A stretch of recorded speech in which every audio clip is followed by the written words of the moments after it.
I'm Lynn Fraser. I'm here with Kay Vout, who's a psychologist at the Kilby Center, and we're here with Robert Weiss. Robert, would you like to introduce yourself? Yeah, I'm glad to do that. I'm a recovering sex and love addict for about 31 years. I entered the rooms of S meetings in 1985. And I saw as a part of my recovery that the next step for me was going to be trying to help people. And so that combined with HIV/AIDS and my seeing the relationship between sex addiction and people getting ill, and back in the late 80s, early 90s, really led me to join the field. And so I got my social work degree, and I opened a clinic after working for Pat Carnes for a number of years. I learned in residential treatment really everything I needed to know from the outside in about sex addiction. I already knew the inside out part. And then opened a clinic in 1995 in LA for sex addiction. And I didn't realize at the time it really was the first outpatient intensive structured program in the country for this work. And I ran it for almost 20 years. During that time, I've written 8 books on the topic of tech and sex and intimacy and relationship and sex addiction. And I love writing, and my life has come to life because I'm in recovery. And so I get to share that every day in the media. I get to share it in my writing and my blogs and in the different treatment centers that I now oversee or run. Because, you know, if you do something long enough, people actually think you know something, and now I get to run things instead of just sort of starting them myself. So it's been quite a ride. I will say this to the recovering people who are listening, that my favorite piece of literature in the 12-step, all of the content that 12-step literature offers is the promises. Because I can tell you, as someone with sexual issues, who had a lot of abuse in childhood, that the last thing I thought I would ever be talking about in public was my sexual behavior or other people's sexual behavior or sexual recovery. My life was so compartmentalized into who I wanted you to see over here and what I did sexually over there, that when the promises came along, and they told me I was not going to be ashamed of what I had done, that I was not going to want to hide what I had done, that actually was going to be something that I could use to help other people, and I would no longer want to hide. I was like, right. But I stand in front of thousands of people and talk about sex addiction and what my history is and how I understand the issue to be. I write books about it. I think the promises do come true. And so, you know, I'm very, very grateful to be here. That's great. So, do you have a quote or saying that guides your work or that means something to you? Well, there's a bunch of them. I mean, what I would say to any woman who's experiencing an affair or a male spouse who's cheating on her is, I'll tell you, this is not a quote, but it's a fact. It is never your fault. Never, ever. I don't care if you haven't enough sex with him, if you're overweight, if you don't like him anymore. It doesn't matter. If he wants to go do something and he's unhappy with your relationship, there are many, many choices you can make other than cheating. That's what I'd say to all the ladies who get cheated on, because inevitably you guys are going to blame yourselves no matter what. I'm not thin enough or whatever. I have some basic beliefs in recovery. I think, you know, what goes around comes around, and you're accountable for your behavior, and therefore behavior has consequences. So you can do the F-its, which is the kind of the fuck-its, like I'm going to go do what I want to do, and I'll drink and I'll use and I'll whatever, but know that you will have to pay the consequences at some point. And that's something that I think everyone in recovery lives with. So behavior has consequences is one of my favorite sayings. Another one is really that a life well lived in recovery should really be just one notch above boring, because I think that that's what a life well lived is. It's a little bit of good and a little bit bad and some really fun times and a couple of really bad times, but mostly it's just kind of even. And, you know, and that's not how addicts live. You know, we like intensity, we like drama. And when you find yourself in intensity and drama, you're not living in recovery. That's a simple thing, because life lived in recovery should really just be one notch above boring. Doesn't mean like difficult things don't happen, but I try to keep myself on a path with as little drama as possible. Wow, that's interesting. Yeah. So when you first started in this field, you talked about the 80s and 90s and then going to school. What was available at that time for treating sex addiction, porn addiction? Anything? Well, there were individual therapists who Pat Carnes had trained or worked with, who understood how to do the work. Or those of us in recovery who had studied with Pat or studied his work, and because of our own recovery, we knew something about the work. But that was it. There was a small cadre of maybe 15 to 30 therapists in the United States that I knew because they would come to the same conferences and I would see them all the time. And it wasn't really until we turned the tide of internet porn and internet sex in the in the early 90s, that we started to see an escalation of problem sexual behavior. So, you know, I think I would have had a small, interesting practice with guys who had sexual problems had the internet not come along. But because it came along, I all of a sudden had people flooding in with porn problems, with hookup problems, with the fact that this highly pleasurable content and experience was so immediately available without any real forethought as it was in the past has left more people vulnerable. And I'll just give you an example and then I'll stop. I mean, back in the day when I was younger, if I wanted to go have sex, you know, and I was a healthy person, I had to go to a bar.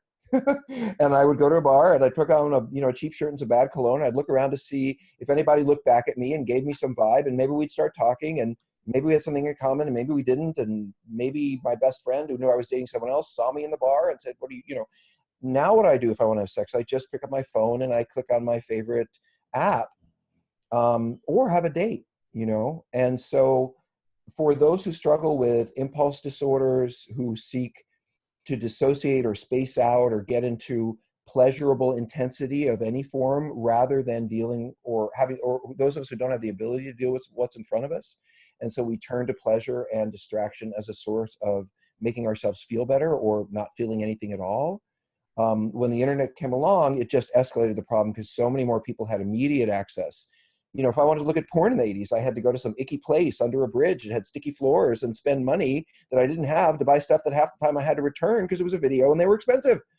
And what about now? I just pick up my phone and I say, Siri, show me some porn. And in 0.34 seconds, I have access to not just a magazine or a video as in 25 years ago. Now I have access to complete unlimited library forever of images that never end. And so, of course, like gambling, where you sit at blackjack and you have the card thing that never ends. It's not like they ever run out of cards when you're, playing blackjack. Well, guess what? They never run out of porn now. And you can go 24/7 just like a casino. So what has happened is for those people who are vulnerable to using intensity and pleasure as an escape, they found themselves increasingly hooked on internet porn, internet sexual hookups, internet prostitution, and all the things that simply weren't available just a few years before. And of course, that has escalated as we've gotten more mobile. And now you're not just sitting in front of a computer. Now you have your phone, your laptop. You can be anywhere in the world. You can be connected anywhere, anytime. Of course, it's harder to help people work with it because life online is so ubiquitous. Everybody sort of has to be online on some level. And yet, that's like walking to the drug dealer's house for lunch every day. It's just not an easy thing to handle. So these are the kinds of things that I'm facing now. And yes, with a much larger audience because the problem is much larger. So what is your approach? How do you help these people? I actually tell them how terrible they are, how shameful they are, how horrible people they are, and they really just don't deserve to live. No, I'm sorry. I have to put a little levity in because if I don't, sex is hard to talk about. And one of the things I think that makes me a good speaker about sexual issues is that I'm not afraid to talk about the hard stuff, but I always make people laugh a little bit. If you're asking what treatment is about, I think, first of all, people who come to treatment for sex and relationship addiction are done. Like they are toast. They've lost their marriage or their second marriage, or they've been trying to date somebody for more than a month forever and they can't do it because they keep seeking out anonymous sex, or they can't tolerate long-term intimacy because they have early trauma, which is really what underlies most of the issues I treat is early complex trauma.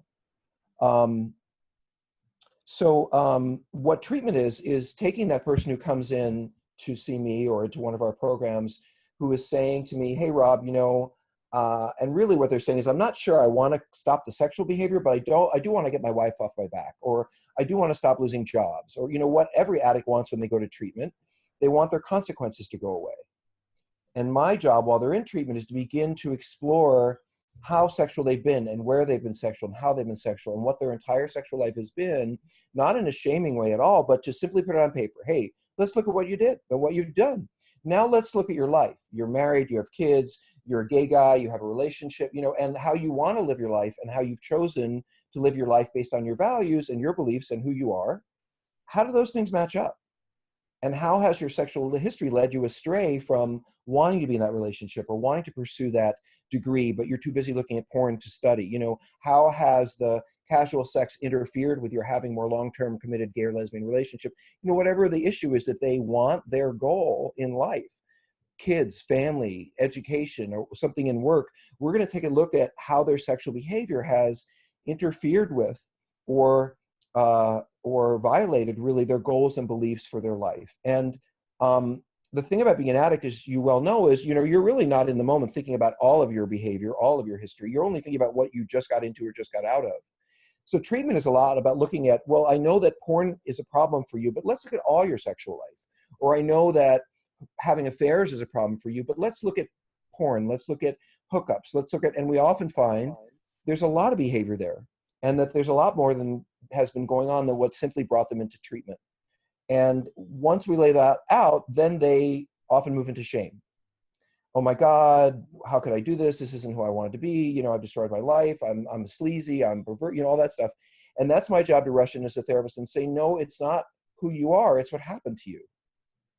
I don't think you intended to ruin your marriage, hurt your children, lose your lover of 20 years, and not be able to get a job. I don't think that was your goal in life. But I do think that you learned some lessons around emotional survival and trauma based on your history that led you depending more, let's say, on behavior and on excitement and leaning into that for support than leaning into people. I loved the concept of chemical dependency, because I think that what addicts are seeking is something that is dependable and reliable, that will make them feel the way they want to feel and not make them feel the way they don't want to feel. And when seen in that light, it doesn't really matter whether you're seeking sex or gambling or drugs, or it's all about using something to depend on to make yourself feel better, to escape and get through the day. The problem is that what healthy people depend on is other people. Healthy people depend on friends, they depend on community, they depend on partnerships where there's trust and honesty and everything about them is known, and this is not how most addicts grow up. So a big lesson that I have to teach them when they move into shame is, these are survival skills. I know that you feel badly that you hurt your wife. I know you feel badly that you ruined that relationship. And I'm sorry that behavior has consequences, and you're going to have to suffer the consequences of that behavior. But that doesn't mean that you're a bad person. That doesn't mean you're a sleazebag. That doesn't mean that you are a pervert. It means that sex and sexual attachment and sexual pursuit and sexual intensity and sexual fantasy are ways that you learn to survive. And we're going to teach you in treatment how to stop depending on intensity and fantasy as a way of feeling better and start depending on people like the ones you're in treatment with and me. And my belief is that good treatment, especially good residential treatment, when it's done right, and the older I get, the more I understand this, many of my clients are taught what it's like to be in a healthy family for the first time. I'm 56 years old, and I got to tell you that I'm still learning why my husband and I would rather be alone than have friends over, why we don't look forward to holidays. It's because of how we grew up. Now at 56, I'm still learning that having a few people over on a holiday to have a meal and play cards is actually fun. And that inviting people into your life and building community and building close relationships where you are known is not only survivable, but is additive to my life. Because growing up, what I learned was stay away from people, don't trust them, handle it on your own, let people see the part of you that they might like or want to see, and avoid the parts that they wouldn't like, because above all, you want everyone to love and value and appreciate you and not know about the bad parts. And that's how many of us grew up, surviving in environments where we had to look good or do what we thought would please our caretakers, but not necessarily knowing a lot about what met our own needs, or which is often about, by the way, connection, relationship. I'm a huge fan of Brene Brown. I'm a huge fan of looking at the need for relationship and connection as a primary survival skill, as much as we need to eat or be sheltered. The last thing I'll say before you ask a question is, because I feel strongly about this, is, when we come into the world, and in our first couple of years, if we don't get fed, we don't survive. If we don't get a place to put our head, we don't survive. And guess what? If we don't have love, nurturing, stimulation, and appropriate holding and mirroring and comfort and all that, if we don't get that from our caretakers, there is also a profound loss to the person, and maybe they don't survive either. Many a child has died due to infantile depression or failure to thrive because they were fed and changed, but no one loved them. And now I don't want to be loved now the way I was loved when I was 4, or might have been loved when I was 3. I don't want you to pick me up in the air and say coochie coochie coo and cuddle me and throw me around and pat me on the head. That was what love was if I had had it then when I was 2. Now as an adult, I still need to eat. I still need shelter, and I still need more sophisticated adult forms of love, like appreciation or connection, or to feel valued, or to feel understood, or to feel a part of, and that's how I feel loved. So to me, this is the basic problem with addiction, is that addicts grow up learning that ultimately people can't be depended on. You have to handle problems and issues on your own. And how do you do that when you're 3? You dissociate, you use fantasy, you read a million books, you go somewhere else to find pleasure and comfort because your immediate world doesn't offer you that. And that's a survival skill. Unfortunately, adult life, when you want to have intimate, meaningful relationships, that doesn't really jive with being by yourself, trying to feel better alone. It only leads to addiction. And so to answer your question, the biggest part of it is get people socialized. But I was wondering if you could talk a little about the effect on the spouse or partner who's left alone with addiction. Sure. So most often, but not always, the spouse of a sex addict is female. And I run a program at the ranch in Tennessee, and have run other programs where we have women's programs. And I can tell you that women come into sex addiction treatment not indirectly. They come in through eating disorder treatment when someone asks the right questions about their adult sexual history. They come in through drug and alcohol treatment when you notice that they don't want to talk to that nice female sponsor you introduced them to, but they can't wait to get the cute guy behind her. So women come in through failed addiction treatment, through failed eating disorder treatment, through challenges with trauma, when a therapist takes the time to look at their adult behavior. And by the way, and I am getting your question, Kay, but all too often my experience is that when people come into treatment, even for sexual trauma in early life, we don't ask them about masturbation. In adult life, we don't ask them about affairs. We're so invested in talking about the trauma with some concept or belief that working on the trauma will heal their adult life, that we often don't ask them the very questions around sex, intimacy, and relationship that an addict and a trauma survivor may be acting out but won't tell anybody that they need help with. And so the women are least likely to come forward with this because we already know what the culture says about a woman who's having a lot of sex, right? She's a slut, she's a whore, she's whatever. And of course, women have already internalized this. So they don't go to someone and say, I have a sex problem. The ones who come to therapy will say, I have a problem with relationships, or I can't seem to meet the right guy or woman, or, I always seem to end up in these bad situations in dating. And then when you do a history, you find out, oh, well, that's because you have sex with everyone that you see, or, that's because you date 5 different people at the same time, or, So I want to say something about the women, and because we do have male spouses and they go through a lot of pain and heartache, but it is primarily female spouses that we see in treatment. So so the spouses are most often wives, girlfriends of heterosexual men who have been living in some kind of marital or committed relationship where they often have kids, and they've been together for 6 years, 8 years, 10 years, whatever. And this guy has been, because of early trauma and abuse, acting out all over the place sexually, and he has hidden it from her so well. And even when he isn't hiding it well and she questions him, he lies, well, I never did that. I was never doing that. So she ends up really, as I think most spouses of addicts end up being kind of crazy people, because when you live with a crazy person, you're going to become a crazy person if you're deeply involved with them. We actually have a diagnosis for this, by the way. It's called folie à deux. It means that if you are highly psychotic and paranoid and you're deeply involved with someone who isn't, that over time, that deeply involved partner will also start to become paranoid and think they're seeing things. Because when you live in close dependency with an intimate partner, you start to take on some of their characteristics. And I think that is actually kind of a cool thing. In fact, I'm working on a book, you'll like this, with a friend of mine named Stephanie Carnes, Patrick Carnes' daughter. And the book is called Pro-dependency. That's Pro-dependency. Because I have a great interest in talking about how I'm not really a big fan of things like of the concept of codependency, for example. And I still, okay, I promise I'll get to the real spouses issue, but what we found in my field, and I'm really planning on extending my writing and talking about this into the general addiction field and caretakers in general.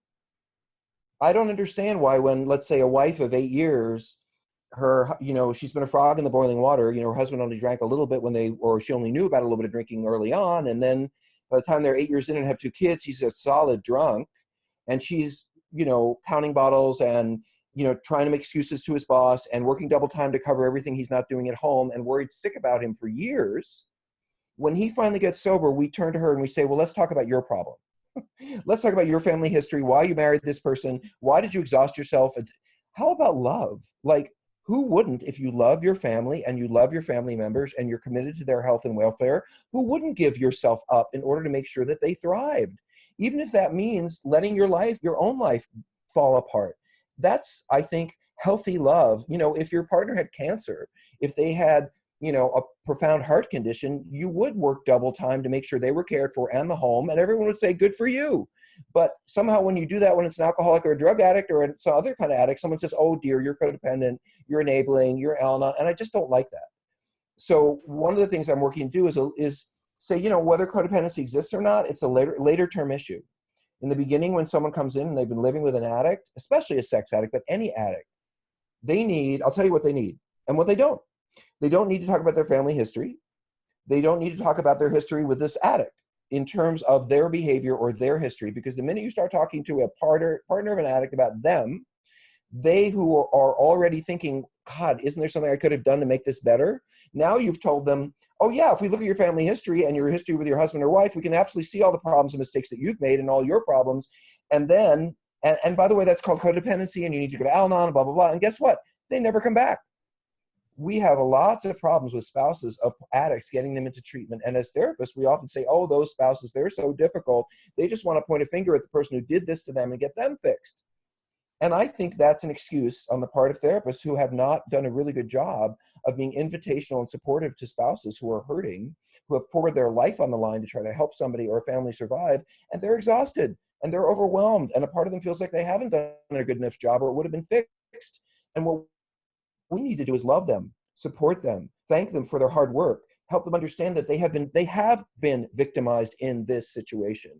I love Al-Anon, but to say don't be a victim, it's like, well, that's nice for the future, but let's talk about the last 8 years where this person's been lying to you, manipulating, telling you they're not where they are when they say they are, hiding bottles or hiding sex partner or whatever it is. And so, taking a more pro-dependent, positive dependency approach for spouses, validating their losses and their trauma of living with this person and trying to make it better and having not been able to fix it. I think if we give that a year, maybe they might want to talk at some point, if it occurs to them, about how they landed with this person or why they put up with this. But I think to come at partners at the beginning with a self-examination or a label is not good treatment. And so to come back to your question, Kay, what I do with partners of sex addicts and love addicts is I don't tell them to not look through his emails. I don't tell them to not look through his cell phone bill. I don't tell them to stop doing detective work. I don't tell them to stop reading every book on recovery they can, because first of all, I know they're going to do that anyway. It doesn't matter what I say. And second of all, if their goal as a couple is to regain trust, and that's what's lost in sex addiction relationships is trust. The only way trust is going to be regained is by that person understanding they're in the doghouse. They're one down because they've cheated on you. They've lied to you. They've been drinking all the time. They haven't been meeting their family responsibilities. And you have been suffering as a result of that. And you shouldn't trust them. When a spouse comes to me and says, well, I want to know where he is 24/7 and I want to track her on his phone because he used to be with prostitutes. He used to be having an affair, all that. I don't say, well, dear, that's a little codependent of you. He has to work on his recovery for himself. I say, where can we get the software? Because if the goal is for her to begin to trust him again, he's not going to say, oh my God, I can't believe she wants to track me. Like, how sick is that? He's going to say, as the therapist says, of course she wants to track you. She wants to be able to trust you again. And why should she trust your word since your word has not been true for so long? She needs your actions to be trustworthy, and that's going to take time. So in the meantime, you're going to have to be accountable to her. You're going to be one down. You're not going to get your way. You're going to have to come home on time.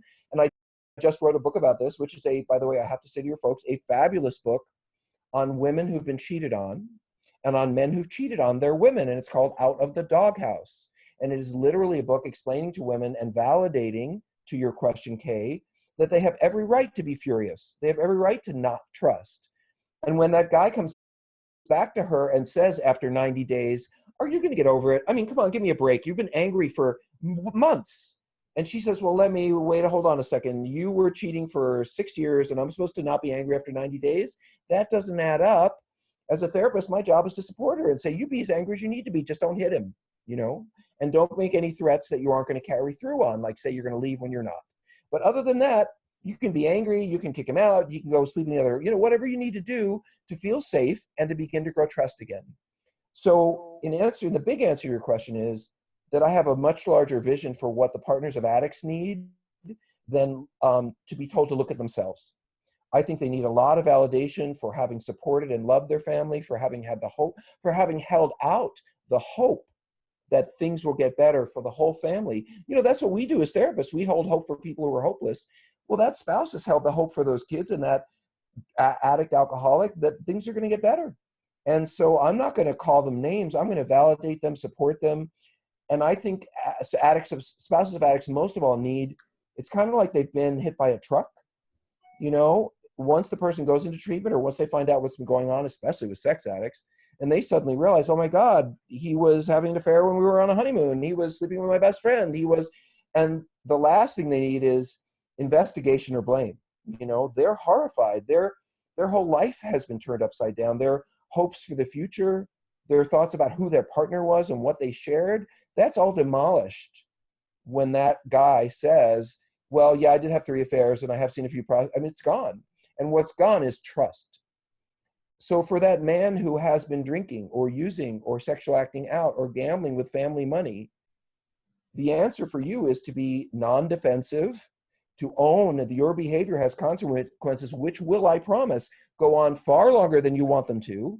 And you got to eat crow for a while because you've really screwed this up. And yes, you screwed it up because you had early trauma. Yes, you screwed it up because it was survivorship. Yes, you screwed it up because it was the best you could do. But you're still responsible for it. And if you want to be with this man or this woman, you've got to clean this up. And it's going to take a while, maybe a year or longer. So my goal is to validate spouses, to give them, especially women, empower them to feel like it's okay to be angry for as long as they need to be angry, empower them to feel like they don't have to forgive right away or anytime soon, and also to give the message to the guy that if you want this relationship back, you have a lot of work to do. And it's going to be things you don't necessarily want to do. Now you're going to have to be a fully participating member in this coupleship, in this family, and you're one down on the trust level. And you're going to have to earn your way back to trust by being on time, by calling when you're going to be late, by telling her what you're doing, by explaining things honestly and truthfully so that she can regain trust. So my message is to the partner is good for you. You survived this horrible situation and you still love him and your family or her and your family. Now let's honor you for what you've been through and support you toward regrowing a new relationship if that's what you choose to do. Question, you mentioned how people that are hooked on porn are going for the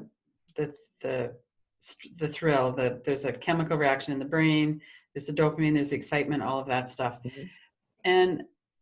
And we've also been talking about internet and porn addiction being so available. I have young grandsons who are 9 mm-hmm. and 10 years old, and I know that that's in the world now. How would you talk about, I guess there's 2 parts to this. One is, what effect does that have on someone's sexuality as it's starting to form and they're exploring their own sexuality?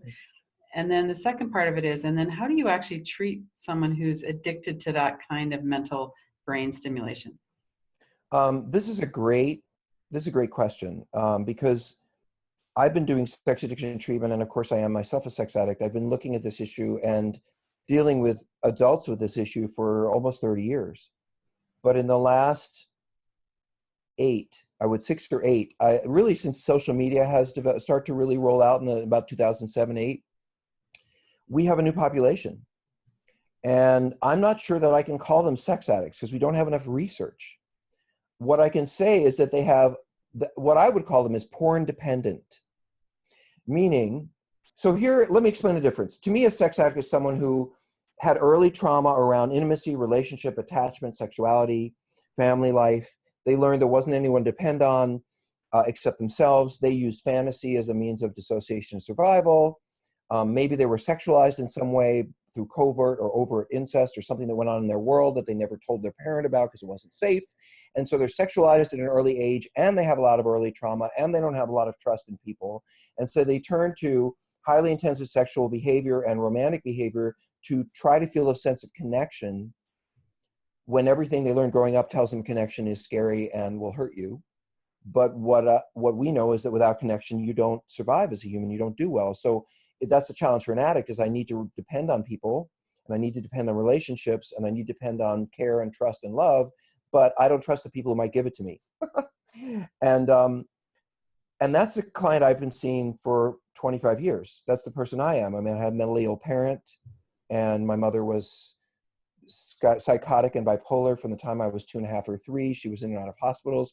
I had that kind of childhood. I learned about sex as a means of self-soothing and fantasy as a means of survival at 3, at 4, at 5.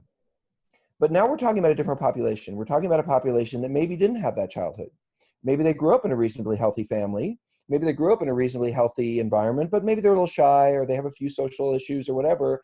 And guess what is the hardest, most emotionally challenging time in terms of relationships and social and being social in your life, period, the end, is being 13 to 16. You know, high school is the hardest time. You got to be picked for the team or not. You got to get a girlfriend or not.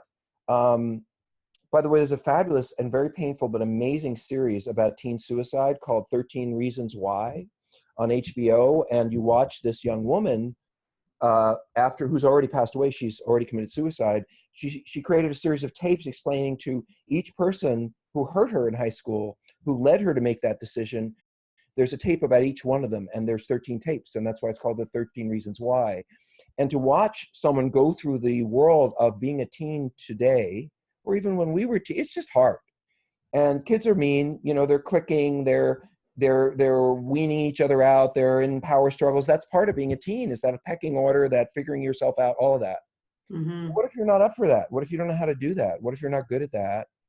What if you find some porn at 11 or 12 and wow, that's really fascinating, and wow, that's really exciting, and wow, it feels connecting? Because that's the thing about sex addiction, or versions of using sex as a form of connection. It does feel like you're connecting. You're talking to someone, or you're looking at images, or you're feeling excited about those images or that person. And so it can feel like it can take the place of. Bottom line is, I see young men in particular, and some young women getting involved with porn at 9, 10, 11, 12, 13, 15, 16. Some too early, some, you know, it's not too early, but the problem for them is that they choose the porn over people. It's easier to do the porn than try out for the team. It's easier to do the porn than, you know, try to get to be a cheerleader. It's easier to look at the porn than it is to try to get a girl to date me or whatever. And so rather than getting picked on or not being part of the clique or being told you don't want to go to the prom with me, I'm just going to look at the porn. And so I come home from school and I'm looking at porn, and then I'm not getting my homework done. And then I get into school or college, and then my default mode for social relationships is looking at the porn.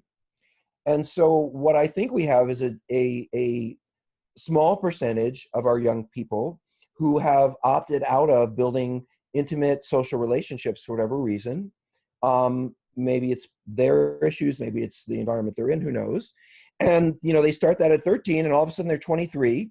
They've never had a date. They've never had sex with a real person, or only very casually. They have no idea how to build an intimacy relationship or date someone.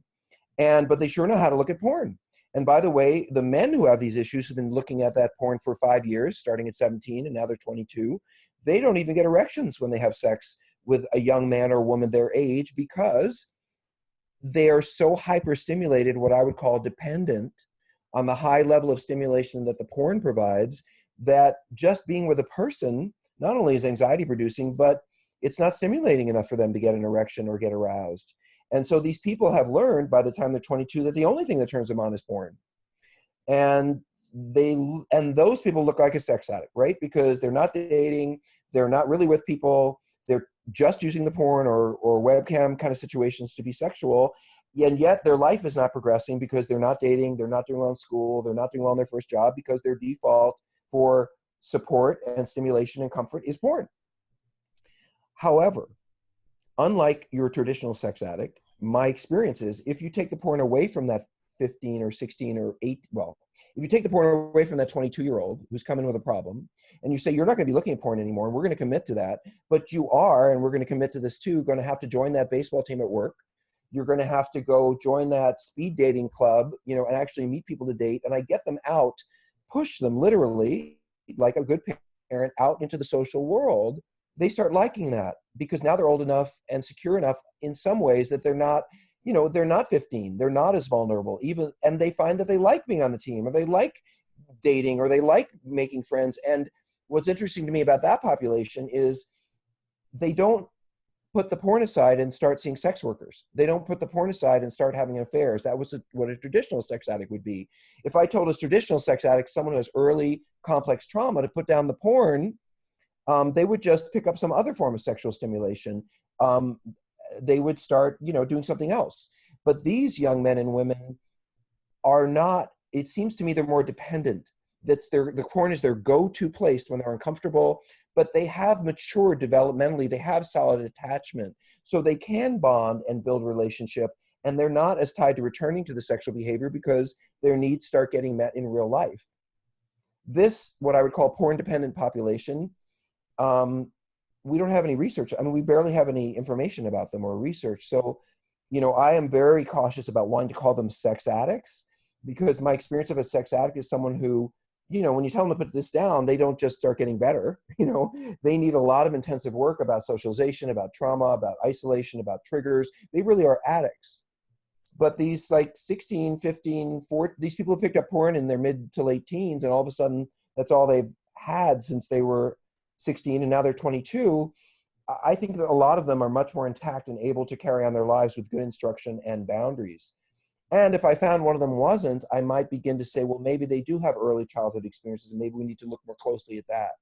But what I don't want to do is over-pathologize a 15-year-old who's been looking at porn for a couple of years, missed the team, missed the dating, and now has become dependent on the porn. But if you put them in the right circumstances and take the porn away, they'll start growing and maturing without necessarily, let's say, having to go to 12-step meetings or having to have 3 years of therapy. You know, they may not need all of that because their injuries are later and their deficits are later. So that's kind of how I look at that population. And we just don't have enough definitive research for me to say, well, this is who they are and this is what they need. But I think to call them sex addicts is premature and kind of undermines the work that I do with sex addicts, because these people are much more easily helped. So wait, I'm sorry, Lynn. No, I want to say something about kids. Mm-hmm. So kids and porn. I'm not Gail Dines. You know, I don't think that porn is ruining our generation, ruining our kids, you know, is completely against women and women's value. I just don't believe that. You know, I think there were people who said that alcohol was ruining our culture, ruining our people, ruining our young adults. And then we got this thing called prohibition in America. That didn't work so well. I don't think you can take people's pleasures away from them, gambling, gaming, sex, alcohol, drugs, and then tell them that, you know, they just need to get by. People, even healthy people, like distractions. Even healthy people like to have a drink or two occasionally, or even get drunk. That doesn't mean that there's something wrong with alcohol or they're alcoholic. So the idea of like banning porn or seeing it as being the enemy, I just don't ascribe to that, because I do believe that most people have porn in their life and it's not a problem. Just like most people have a drink or occasionally go to a casino, or most people do pretty well with healthy pleasures. It's just the vulnerable, whether they're vulnerable at younger age or they're vulnerable at a more adolescent age, the vulnerable who turn to pleasure as a form of escape, those people need help. Do I think our 8, 9-year-olds should be looking at porn? No, absolutely not. I don't worry necessarily about the 16-year-old boy who's looking at porn, because the news is, I hate to tell you this, and everybody should know, every 16-year-old boy is looking at porn. We've tried to do research in Canada and in these states, looking at kids who look at porn versus cohort groups, you know, sample groups of kids, let's say 100, mixed male and female, who don't look at porn. And guess what? We can't do that study because we could not find 30 kids in America who weren't looking at porn, no less 100. So when I go to an audience, I talk to therapists. I'm like, so how many of you guys think your kids aren't looking at porn? I mean, you know that all your clients' kids are looking at porn, but how many kids are your? And every therapist says, oh, no, not my kid. And I say, well, think again, because every child is looking at porn, everyone. They may not feel good about it. Their parents might be against it. They may have only looked at it once or twice, but they're looking. And by the way, we looked at porn too. You know, we didn't have unlimited access, but somebody had Dad's Playboy. Somebody was at a sleepover and passed some magazine. You know, we had access to it too. It just wasn't in the same form. So, do we need to find ways to limit porn access to people who are under the age of 13, 14, 12? Yeah, I think that would be really helpful. Is that going to happen? I doubt it, because I don't see that, you know, I mean, if I have a smartphone, it's just my thumbprint that makes it work. Well, you know, I can figure out how to get my dad's thumbprint on a phone. You know, I mean, kids are going to find it if they want to. What I think is missing and what is absolutely essential is education. And I don't put this on the schools, because I think the schools educate our kids just like they should. They teach them what makes, you know, what the birds and the bees are. They teach them how to get sexually transmitted diseases and about pregnancy and all that stuff. They're teaching them the facts of human sexuality. That's what school is for. But what I say to the adult population who's listening is that our kids are getting their sex education from the pornographers, and that's our fault. Because every parent, I don't think a parent any longer has a out about talking to their kids about sex. I think every one of us has a responsibility now, no matter what your faith, no matter what your belief, to sit down, and there are lots and lots of books, how to talk to your kids about online content at 8, how to talk to them about online content at 10. You know, we have books for every age group now. There's no excuse for a parent not sitting down, at least with an 11-year-old for sure, and saying, hey, you may see some of these things online. Let me tell you what they are. They're adult entertainment. That means that just like when you watch Star Wars, there really aren't lightsabers. Well, there really aren't people doing that much in the real world, but that's what porn is. It's like a movie. So, you know, and adults sometimes use it for entertainment, but they don't expect themselves to be having that kind of sex, nor do they expect their partners to be like that. So let me, as mom or dad, tell you what sexuality is in a relationship. Let me tell you what sexuality, if they were really brave, what sexuality is for your mom and I in a healthy way. You know, we loved each other, we cared about each other, we saw this as fulfillment of our whatever. In other words, kids learn about sex at school, and they see sexual behavior being carried out in pornography. But it's us, it's parents who have to teach them that sex and intimacy go together, and that this is how in an intimate relationship you develop sexuality, and this is what casual sex is. And if we're not willing to do that, then we are giving up our responsibility about what our kids are going to learn to the pornographers. Because for sure, they're going to learn, I mean, they're watching porn, they're masturbating to porn, they're going to think that's what sex is. And believe me, if you watched I Dream of Jeannie and Star Trek all day, you would think that there were genies in bottles and, you know, people landing on other planets, because that's your reality. Someone needs to say, oh, that's, you know, not real. And in the world that we live in today, which has a lot of trouble separating what is real and what is fake, it is really up to a trusted parent to say, I got to tell you, kid, that may look exciting, but that's not the real thing. And if we don't do that, then we are going to have a problem. And we already do. Mm-hmm, mm-hmm. How's that for a speech? Well, it's fascinating. And so when you're dealing with someone who comes to porn through earlier childhood trauma, complex developmental trauma, then you would work on the trauma first and not. No. How does that work?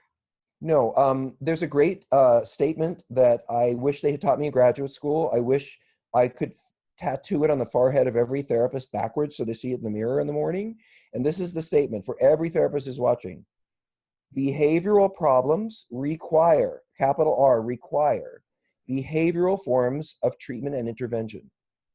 So if you are working with someone who is depressed because their parent died, or they don't know which job to take, or they have a history of, you know, dropping out and not committing, or they don't know about date. If it's a psychological, social relation, whatever, you can do whatever form of therapy you want. You know, you can do Jungian, you can do trauma-based, you can do EMDR, I don't care. But if someone comes into you and they tell you they're cutting on themselves, or they're drinking, or they're using, or they're sexing, and it's interfering with the functionality of their life, then I become a cognitive behavioral therapist. Then it is upon me as a therapist to step in with contracts and agreements, just like if someone said they were suicidal. If a client says to me they're suicidal, they taught me day one, well, you know, you sit with them, you understand, do they have a plan? What would that be? You make contracts with them, you sign things. It's exactly the same when they come in saying, I have a behavioral problem with the casino, with the porn shop. Then we have to make behavioral agreements and start holding you accountable to them so the behavior will stop. My expectation is the most extreme behaviors, sexual behaviors, when I'm doing treatment will stop at the end of the first session. And we're going to make that agreement. And you're going to call me every night during the first week and tell me how you did. And, you know, in other words, I'm going to begin to build this idea in you that when you make these sexual decisions or drug and alcohol decisions, you're really not alone. You're accountable to me because you said to me you weren't going to do it. And then you went out and did it. And so when they do it, I'm going to confront them. In other words, the behavior with addictions and behavioral problems, the behavior has to be addressed first because the person is, number one, they're not available for therapy because anytime anything difficult or uncomfortable comes up, they just go look at the porn or find a prostitute or go drink. So what are you really building or working on in therapy if they just return to that default mechanism to get better, to make themselves feel better? And in addition to that, that default mechanism, which is seeing the prostitute or playing blackjack or eating or spending, that has consequences. And so what's going to happen is over time, your client is just coming in with more shame, more job losses, more financial problems, and then you got to deal with all that and you never get to the problem. You have to understand that addicts and people who act out sexually or, you know, in an addictive way count as addicts, that we don't have strong affect management skills. We don't have strong self-containment skills. If we did, we wouldn't turn to heroin to feel better. We wouldn't turn to compulsive masturbation. We would turn to people. We would turn to comforting relationships because that's healthy. Addicts don't do that. So I can't raise someone's anxiety in therapy by talking about trauma when they don't know how to not see a prostitute if they drop a pencil. You know, my clients need in the beginning of treatment to gain what we call affect management skills, or the ability to tolerate their feelings and examine their feelings, the ability to self-soothe and comfort themselves. And most of all, in my world, they need to have established social relationships that are non-sexual with people they can turn to for support.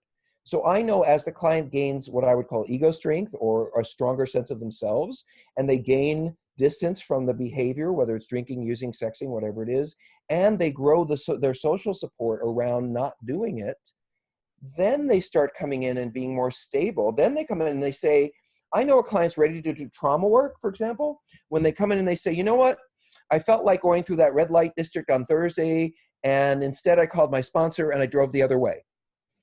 So what they're saying to me there is, I had the impulse, but instead I thought about it. I thought of you and our work, and instead I did what you said and I reached out to someone and I didn't do it. That tells me that they have begun to incorporate and internalize and begin to manage the behavior problem on their own. And that allows me to step out of this sort of containment role, this confrontation role, this managing the symptom role. And I can step back and say, oh, good, you're managing the symptom with your social support and the emotional growth you're having. Now we can start to look at what has driven that symptom. I will say this, and I think it's important to say, there are people who can't stop their behavior. You know, they just can't. You can see them 3 times a week, you can get them on medication, you can have them in 12 support meetings a week, and they just can't because they don't have the sufficient internal ability to support themselves through that stage, or maybe they have other addictions that are occurring, like alcohol or drugs or other things that leave them vulnerable to other forms of acting out.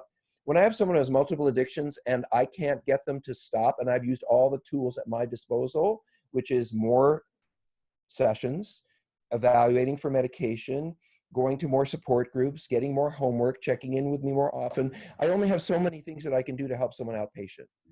And when they get to a point where they're still drinking and using, they're still acting out sexually, they're still risking their life or putting their goals at risk on a daily basis, and I've done everything I can to try to intervene, then I think, well, maybe they need to be in a safer place. That's why we have treatment centers, so that they can be in a place where they really can't act out that behavior. They can't leave, they can't get on the computer, they can't do it. And they're faced with all the feelings that come up around that with no place to escape, because all around them are people who just want to love and support and nurture them. and they can't act out. And so what's going to come up is all of the stuff that is of the trauma. I do believe in residential treatment, by the way, that you can start trauma work because you have someone really contained and really supported, and you're feeding them and you're helping them get through the day and you're helping with their laundry. And they, you know, they're kind of, residential programs are a little bit like bringing someone back to childhood. You know, you are reparenting them. You are holding a space for them to be with their family of peers while we take care of the hard stuff, like making sure they have a bed and making sure they're fed and making sure their day goes well, and supporting them and nurturing them and keeping them in that safe family. As I said at the beginning, I think treatment and recovery is some of the places where my clients, for the first time at 40 or 50, may experience what it's like to be in a healthy family, where people listen to you, where they don't shame you, where they interrupt you when you're about to hurt someone else's feelings and help you find a different way to say it so you don't alienate that person, where you learn how comforting, supportive it is to be surrounded by people who care about you, who know everything about you and love you anyway, just like healthy parents. And my experience is when you build that kind of therapy environment, clients learn lessons that they will never forget. I will say this to you and I will shut up. When someone goes to treatment in a place that I run, I know they've done well because for the next 6 months, they don't call me once a week, they call each other. My clients will leave treatment and say, I want to stay in touch with the people I was in treatment with. And they do. They form like Skype meetings. I have clients who 6 or 8 at a time will form a Skype meeting and they'll talk once a week or once a month for a year, because that's where they came to find their primary bonds within their family of peers. You know, to me, a successful outcome of treatment is not that they feel that they trust and love their therapist. To me, a successful outcome of addiction treatment is that they trust and love the community that they know they have to be a part of in order to survive. That can be a faith-based community. It can be a therapeutic community. It can be a clinical community. It can be a 12-step community. But they need to know that they need other people to turn to on a regular basis who know and love them and understand them other than a therapist or a wife, but people who get them, get their stuff. You know, I mean, this is why, you know, I will stop, I promise. This is why I am such a strong believer in 12-step recovery. You know, I don't care if you don't believe in God with a big G. I don't care if you don't like parts of it or you think parts of it don't apply. What happens in 12-step meetings is you go to a place over and over again, you raise your hand, you talk about really difficult things, people listen to you, and then afterwards they come up and they give you hugs and they give you their phone number and they ask you out for coffee.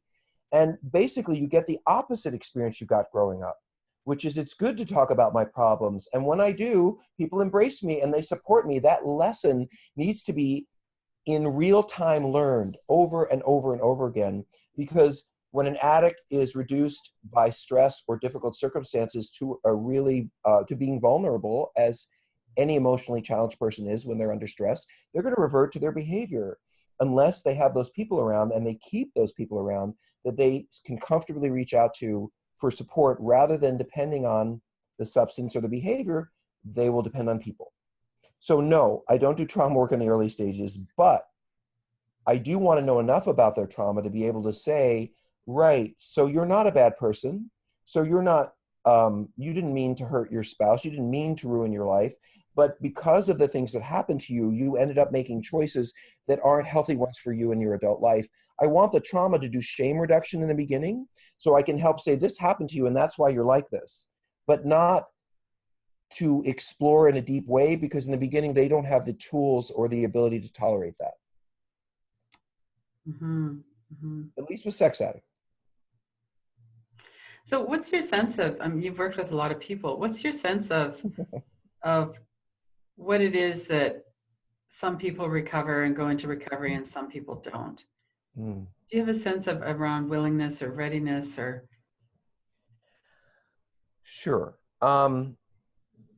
You know, I do think to an absolute, I believe it's absolutely true that addicts are in denial about the damage they're causing or how important their life situations and people are. And so they will say, I'm fine and I don't have a problem, maybe at the loss of a marriage, maybe at the loss of their reputation, and they will keep drinking or using or sexing because they think they're fine. And so I know that addicts can often tolerate a lot of losses, a lot of pain before they, as you said, become, I'll use the word motivated, to want to create change in their life. I think they're willing, but they're not motivated. Like they'd like it to happen, but they don't necessarily want to put it down. Now, there are some people who are, I think there are people who don't, there are certainly people who are so wounded, or maybe some of them were born this way, that they can just roll over their circumstances and say, well, I'll just move on to the next marriage. I'll just move on to the next, they don't form attachments. They don't feel badly about having hurt or let down people. And I can't really help those people, they don't need my help. They don't really care about what's happened. They're just going to move on. And I have to accept as a therapist that there are people who don't have the emotional skill set or the psychological ability to recover. They are built in a way that because they maybe don't have remorse, or they are so wounded in some way that they can't see beyond themselves, or maybe they have biological challenges, like they're on the spectrum, or they have some kind of mental illness, and they may not to be able to recover from addiction, nor may they be ever made to be willing enough. So the reason I say that is because I think sometimes we take someone and we push them about how much they've ruined their life and they've hurt these people. And, we kind of really try to make them see, gosh, if you just stop doing this, your life would be so much better. And some people can suffer as a result of that. They don't need reminders. They don't need it shoved in their face as much as maybe traditional addiction counseling has done. On the other hand, we also have to accept that there are people, no matter how much we push in front of them, they're not going to want to change. And so, I truly don't think, as much as you and I would like to, Lynn, be able to say, oh, well, it's the person who has the red right ear that's going to recover and has the blue left ear that's not. The reality is it still comes down to relationships and community. It comes down to how much is that person suffering as a result of losing their connections, feeling disconnected, not being a part of, having secrets, living a double life, and having all these consequences. Does that cause them pain, and do they want that pain to stop? And can I instill in them enough hope that if they stop that the rewards of community, relationship, connection, and healing will be greater than the immediate reward of their using or acting out? Those people I can help. But I can't help everyone. Not everyone will hold on to that hope, and not everyone really cares whether they have consequences for their behavior or not. And those people really, they're on their own. So, yeah, as far as diagnosing these people with a clinical diagnosis, aren't they just having sex and having fun? And what's your idea about that? Why are we criticizing them and labeling them as sick? This is a really important question, because people in the sexual health community, who I admire so much, because, they said, we are not going to exclude homosexuality as being unhealthy. We're not going to exclude fetishism as being unhealthy. The sexual health community fought very hard for people whose behavior in the bedroom was private and didn't hurt anybody to be non-pathological. And I think that they really get, and especially for me as a gay man, they get a big vote of my appreciation.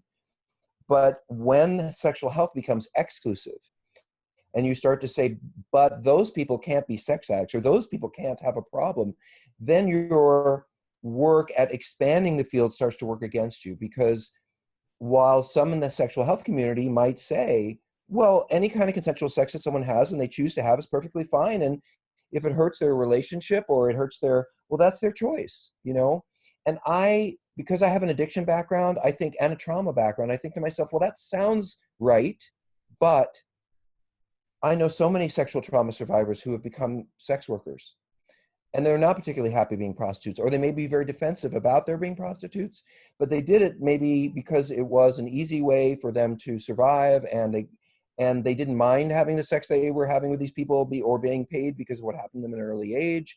So they kind of fell into it. But to say that just because every sex worker is consensually agreeing to sex, that it's a joyful, happy experience for them, or that everyone who's been sexually abused, who chooses to have sex with 100 people a year, is happy with their sex life, I think misses what happens when our early child attachments and development are profoundly compromised. And when that happens, some of us make adult choices, even around sex or eating, which are naturally occurring functions, that are not healthy for us. That even though we say, yes, I want, what do you say to the person who's 350 pounds or 400 pounds, and they say, I want a gallon of Haagen-Dazs a night? Okay, go ahead, but don't come to me with your diabetes problems and your, so I would say it's the same person who has, if you want to see prostitutes 3 times a week and, have affairs when you're in relationships and look at porn, every other hour or whatever it is, and your spouse goes along with that and that works into your lifestyle, I don't care. None of my business. But if your sexual behavior is not leading you toward your larger goals of family, community, career, education, children, then we have to take a look at it, because you have bigger goals than just getting laid, but your getting laid seems to be getting in the way. So, the bottom line is, when any pleasurable behavior, first of all, everything is not an addiction. Some people say, oh, well, can't anything be an addiction? Now everything's an addiction. No, there's only to be an addiction. It has to be highly pleasurable or produce profound emotional shift because of the consumption of it, So people, for example, who are compulsive, who check the stove every hour to make sure they turned it off, or wash their hands 4 times a day because they have anxiety or fear, and if they keep washing their hands, they're less afraid that they're going to back. People have OCD, obsessive compulsive disorders. Those people are also alleviating anxiety through their behavior, and they're also making themselves feel better and distracting themselves. But no one could say that washing your hands 12 times a day is a fun thing. No one can say that checking the stove 15 times brings pleasure, but drinking, using, eating, sex, those are highly pleasurable activities that can become addictive because the person gets addicted to the pleasure piece.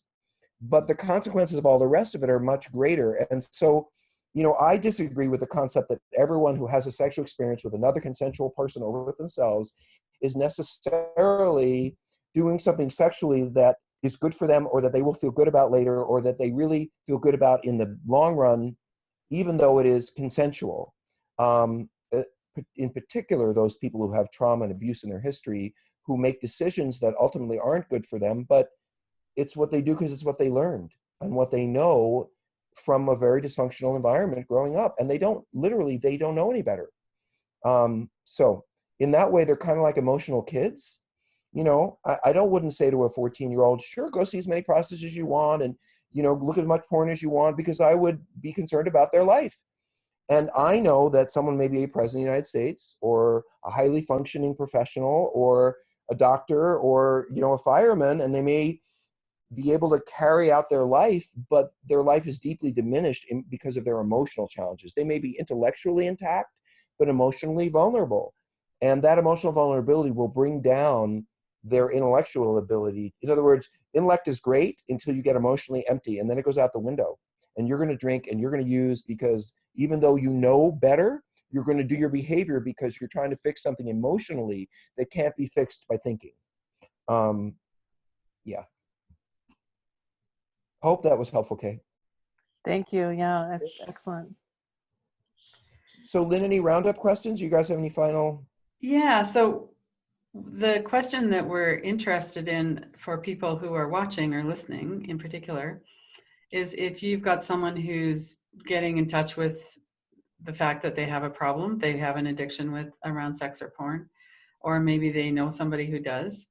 But in particular for the person with the addiction, what would you suggest would be some really key elements in moving towards recovery? Well, to be a little self-serving, but nonetheless accurate, I would direct them to my website, or tell them to go to Amazon and find me, Robert Weiss, W-E-I-S-S, on Amazon. I've written 8 books on the topic. So if you want to understand the very basics of sex addiction, like what could this be, and how could this be an addiction, and how could my 22-year-old have this problem, or how could my wife or girlfriend, read Sex Addiction 101. I wrote a very basic 5th grade level text on that any sponsor could give to someone and say, hey, you might want to look at this, or any therapist who, even if they're not really familiar with sex addiction, say, here, see if you identify with this.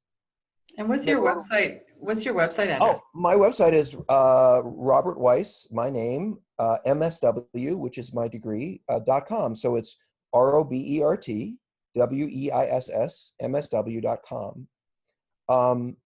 But Sex Addiction 101 is probably, I really think at the moment, the best introduction to the topic. It does talk about porn problems. It talks about women who are sex addicts. It talks about trauma and spouses, but not in depth. There is a workbook that goes with that, Sex Addiction 101, the workbook. So if you wanted to start doing the work with a sponsor, or you want to look at it for yourself or bring it to a therapist, you can begin to do some writing and see what comes up. For spouses, I would read Mending a Shattered Heart, Stephanie Karn's book on partners. I think Out of the Doghouse is a very good book for spouses to understand their role in having been violated by a spouse who's having sex that they're not telling them about, or relationships they're not telling them about. So the first key is education. I think the family and the person have to read it, and they kind of have to buy into it. Like, oh yeah, this might be true for me. Because if you don't think it's true, or you don't believe in what your healing process is, or the person who's helping you, you're not going to get better. So I think first you need to say, yeah, you know, I think based on what I'm reading and I'm learning, whether it's my books or Pat Carnes or other things online, this looks like what the issue is. And then you need to go to see, you know, and then once you've done your reading, or as you're doing your reading, I would absolutely suggest some 12-step meetings, whether it's Sex Addicts Anonymous or Sexual Repulsives Anonymous or Sexaholics Anonymous. There are a bunch of them. And if you don't feel like you want to go into some church basement in your neighborhood at midnight to go to a 12-step meeting, or 9 in the evening, almost all of them have meetings online now. So, and I love that, because when I do treatment in Tennessee at the ranch, which is where our treatment center is, I have my clients going to a Wednesday night meeting online every week, because number one, I don't want to drag them in the van an hour into town, an hour back. They got to go to the meeting. That's a drag. You can't do that too many days a week. But also because I know that if they go to that online meeting while they're in treatment, they can go home to Chicago or New York or Namibia, and they will, or you know, wherever, Ethiopia, and they can still go to that meeting and see those people. And that's one of the follow-through things that gets missed in residential treatment, is you recover with all these people that you love and you appreciate and you feel close to, and you go into these meetings you're getting used to, and you know those people, and then you go home 1,000 miles away and you don't know anybody, and you're supposed to recreate this environment.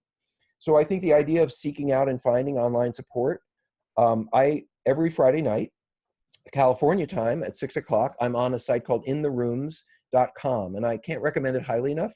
In the Rooms, literally intherooms.com. They have 160 12-step meetings a week online.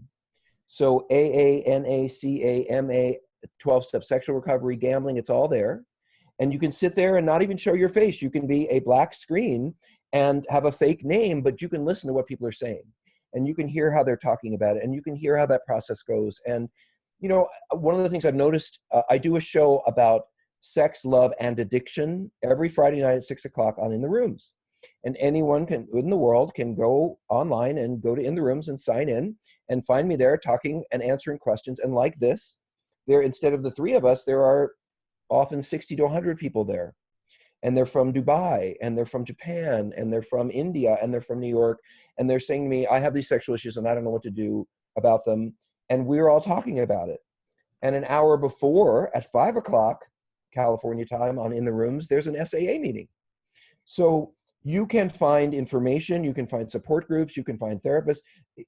I think, you know, when Pat Carnes was leading this field in the way he did, you know, who wanted to go into a bookstore and buy Out of the Shadows, you know, for a book about sex addiction? You know, who wanted to read that book on an airplane? Who wanted to, you know, go into church when the only meeting that night was the sex meeting, you know? But now, you know, and these are the advantages of our tech world, and there are many, many. I don't devalue the tech world at all. New problems, new solutions. You know, there are so many places you can go to get help, so many places you can go to get information. Virtual reality, for example, is being used now for porn and soon for sex. Already a little bit for sex, meaning live sex partners through virtual reality glasses. But guess what? At the University of Houston, they've been working on virtual reality relapse prevention for 8 years. So you put on a headset, a goggle like Oculus, and that person feels like they're in a bar.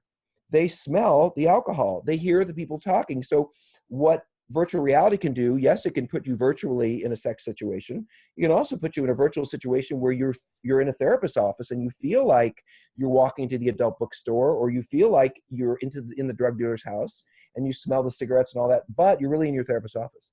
And so when your heart starts to beat faster and you get all excited about what you're going to do, they can help you, as we say in the field, down-regulate. They can help you shift your mood state, help you breathe, help you come up with alternatives in real time with a situation you're being presented with that seems real, but it's really virtual. So there are many tech and online and internet-related ways that people can find help, even before they might be ready to go see a therapist. And then when they are, I do recommend trying to find a CSAT or someone who is trained in sex addiction treatment. Dr. Carnes has a certification. It took me over a year to get certified, and I now supervise people. We have about 2,500 CSATs around the United States, and that's someone who's trained to treat sex addiction. So they're not going to say to you, oh, just have a little more sex, or just don't feel so ashamed, it'll all be fine. They're not going to say to a spouse, oh, well, you know, you're just too conservative. Your husband can look all porn he wants. they're going to take the problem seriously and they're going to address it and evaluate for it in a way that is focused on the problem. And I think it's important to have a specialist for when you have a special issue. You know, if someone is found to have cancer, I don't expect them to go to their GP. They need to go to a cancer specialist. And if they're found to have a problem with sex and addiction, they probably should go see a specialist in sex and addiction. And that's what CSATs are. So education, involvement in communities and places where you can hear other people talking, you realize you're not the only one. And you also hear people whose behavior is changing and you hear how they've done that. Meeting with therapists who are experts, being in group therapy where you're with other addicts and other people who have this problem. Faith-based groups where you can go to church and be around other men or women and be less ashamed because you shouldn't have this problem if you believe in God. Well, guess what? People who believe in God have problems too. And they can even go to their church and have a men's support group or a women's support group around sex and relationships where they can talk about this. The most important thing is that I think people in recovery have to find a way to be unafraid to tell their story and get help. You may have ruined this marriage. You may have ruined this job. You may have destroyed getting through college in this particular place. But if you don't get help, you're going to ruin the next marriage, the next relationship. You're going to get through school. You know, you're just going to end up deeper and deeper and deeper. So, you know, having the motivation and the willingness to step up and dip your toe in the water with books and then online and then in real time with people, I think is the progression. That's wonderful. It sounds like there's actually a lot of people who are in recovery from sex addiction. It's not Yeah. a hopeless kind of a situation. It feels hopeless because it's so shameful. You know, I mean, our culture's kind of reached the point where I think a woman can say to her neighbor, you know, who she's friends with, and maybe they have kids of the same age, she can say, you know, my husband just went into treatment for drinking, and you kind of know, you've seen him at some parties, and that neighbor's going to say, oh, I'm so glad for you, and how can I help you? And if you need to go to the treatment center, can I watch your kids? But I don't know that we're at a place where that woman is going to say to her neighbor, no matter how much she respects her, you know, my husband has had 3 affairs and looked at about, you know, 20 hours of webcam porn in the last 2 weeks, and I think he needs some. I mean, I just don't think that people are as likely to talk about this or get help for it because it feels so shameful. And if you're not out there looking for help or seeing who else is looking for help, then how would you know how many people really do have this problem?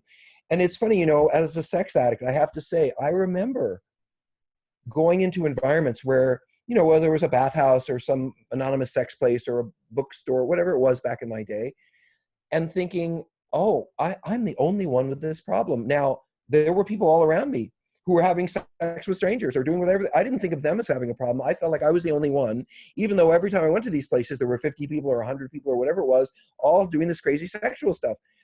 It takes walking to a room with other dads, other gay guys, other lesbians, other people who are like you, who are ashamed and feel like they don't know what to do, and talking in a very clear way about sex and about what you want to change, knowing you're not going to be judged and you're going to be supported and you're going to get help. It takes that motivation and willingness for change to occur. And when you do that, you will find out that, yes, 1 in 10, something like that, addicts certainly is struggling with sex addiction. And, you know, a good percentage of the population. Let me just say this to you. You may ask me, well, how many people are sex addicts? You know, how many sex addicts do we have? And I'm going to say to you, well, how many alcoholics do we have? Because we don't know. You know, lots of people go home and get drunk and pass out every night, but they make it to work the next day. And they get through the day and they go home and get drunk that night. And, you know, they most certainly are alcoholics, but they're functional alcoholics. So they don't come to us for help because they're somehow getting by. They don't believe or want to believe they have a problem, and they want to keep drinking. And so those people will never get help, or they won't until they get arrested and they're ordered to help or something like that. And it's not any different for sex addiction, you know, except that with sex addiction, it's more shameful. It's more embarrassing. It's a joke, you know. Oh, yeah, that's what I want to be, a sex addict. No, you don't. That's like saying you want to be an alcoholic and drive into trees, you know. You may like drinking. That's okay. And sex is okay, too. But sex in the way that sex addicts carry it out is like driving drunk. You know, you just don't want to be that person. So thank you so much, Rob. This has been really interesting. I've certainly learned a lot. Oh, good. Yeah, it's been wonderful. I don't ever tire of talking about this because someone needs to be talking about it, you know. Mhm. And you guys know, whether you choose to put this in the piece or not, that most people who are sent to an addiction center or a mental health center are never asked about masturbation. They're never asked about affairs. They're never asked about porn. And yet, when we assess people when they come into treatment, we ask them about eating, we ask them about exercise, we ask them about education, we ask them about their bodies, their family life, but we don't, it is not written into into therapy assessments to ask specifically about sex. But we ask about everything else. And I have a feeling that's more of a cultural bias that needs to change, because if you eat, you go to the bathroom, you know, and if you have hormones and you are built like an adult, you probably have sex. And so, you know, and if you are a human being, you probably eat occasionally. So why can we ask about all the other stuff and not ask about sex? And I think that's on our therapeutic community to have a better relationship and comfort level in talking about sex, because my experience is even the non-sex addicts, the ones who've just had an affair or looked at a little porn, or maybe they did something in Vegas 3 years ago at a conference, they want to talk about it too. But if we don't ask, they'll never talk about it. They're dying for us to ask. We just don't. So I would say courage to all of you people out there who want to talk about this or feel you need to talk about this. And if your therapist doesn't feel comfortable or isn't in a place, find someone who is. Talk to these ladies. I'm sure they are more than glad to comfortably and with a lot of support allow you to talk about things that you think you don't ever want to talk about with anyone. And so one of the things that I just want to close with is a statement that Pat Carnes, my mentor and friend, made and makes often, which is that sexual secrets are often the ones that cause us the most pain and the most heartache, and yet they're the ones that we are least likely to talk about.